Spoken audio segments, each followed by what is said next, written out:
اور خولي بن یزید آگے بڑھ کے سر انور کو جدا کرنے کی تیاریاں کر رہا تھا. سنان بن انس آگے بڑھا لیکن کپ کپا کے پیچھے ہو گیا. خولي بن یزید آگے بڑھا, وہ بھی پیچھے ہو گیا. پھر شمر آیا اور شمر آپ کے جسم نازک کے اوپر بیٹھ گیا.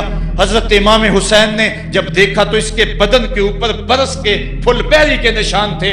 تو حضرت امام حسین کی زبان سے نکلا, صدق اللہ و صدق رسول اللہ, میرے آقا میرے اللہ نے سچ کہا. اس نے کہا کیا سچ کہا؟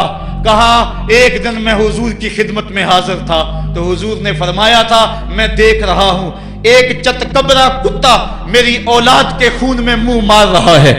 آج میں دیکھ رہا ہوں کہ مصطفیٰ کریم کا وہ فرمان جو ہے وہ پورا ہو رہا ہے. وہ غصے میں آیا. امام جلدی اپنی پیشانی سجدے میں رکھی اور اللہ کی بارگاہ میں امام کے آخری لفظ تھے, اللہم رضن بقضائک وصبرن علی بلائک تسلیما لامرک سبحان ربی الاعلی سبحان ربی الاعلی سبحان ربی الاعلی. مالک بھائی بیٹے بھتیجے بھانجے جانثار آیان و انصار سب کچھ لٹا کے عباس کے بازو کٹا کے, جو جا سکتے تھے انہیں بھیج کے, جو جا نہیں سکتے تھے خود اٹھا کے لے جا کر کے عباس کے بازو قلم کروا کے یہ خیمے کے اندر بچیاں یتیم ہو گئی ہیں, سہاگ اجڑ گئے ہیں. میرے مالک سب کچھ لٹا کے نبی کا گھر اجڑ گیا, ایک ایک پتی گر گئی. جن کو بلایا گیا تھا آج ان کی میزبانی تیروں تلواروں اور نیزوں سے ہوئی. لیکن مالک تو دیکھا میری زبان پہ ہائے نہیں آئی, میں نے اف تک نہیں کی, زخم پہ زخم کھا کے جی, خونے جگر کے گھونٹ پی, آہ نہ کر لبوں کو سی. یہ عشق ہے, یہ دل لگی نہیں, یہ محبت ہے. یہاں لوگ مصلوب بھی ہوتے ہیں, یہاں لوگ سولی بھی چڑھتے ہیں. حکم ہوتا ہے خبردار اگر آہ بھی کی تو صابروں سے نام کاٹ دوں گا. کہا مالک اللہم رضن بے قضائے کا, جو تقدیر تھی میں اس پہ راضی ہو گیا. وصبرن علی بلائے کا, مالک تو نے دیکھا میں نے صبر بھی کیا.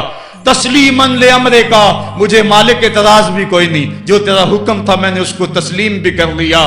سبحان ربی الاعلی, مالک تو بڑا ہے, تو بڑا ہے. حسین سب کچھ لٹا کے, بچے کٹا کے, بازو کٹا کے, گھر اجاڑ کے مالک تیری بارگاہ میں حاضر ہو رہا ہے, اور اتنا کچھ کرنے کے باوجود بھی تیرے پہ راضی ہے. میرے مالک تو بھی بتا, تو بھی حسین پہ راضی ہوا ہے یا کہ نہیں ہوا ہے؟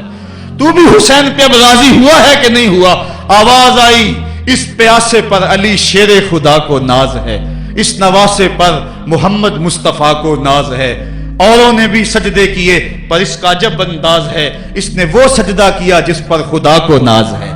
اے حسین ابن علی تم پر سلام, میرے ساتھ مل کے کہہ دو, اے حسین ابن علی تم پر سلام, اے حسین ابن علی تم پر سلام. یہی وقت تھا جب خاندان نبوت لٹ رہا تھا, دوپہر کا وہی سما, وہی لمحے. ان ہواؤں کو ہاتھ جوڑ کے کہو ہمارا سلام کربلا والے آقا کے حضور پہنچا دے, اور عرض کرو اے حسین ابن علی تم پر سلام, نازش آل نبی تم پر سلام, تم پہ لاکھوں رحمتیں لاکھوں سلام. اے شہیدان محبت کے امام, لالا گوں لالا بدن لالا کفن, اے چمن اندر چمن, زندگی ہی زندگی تیری حیات, اے حیات اندر حیات.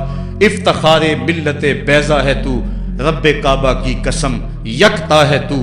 فخر کا دل میں دریچہ باز کرنا چاہیے, جن کا تو آقا ہے ان کو ناز کرنا چاہیے.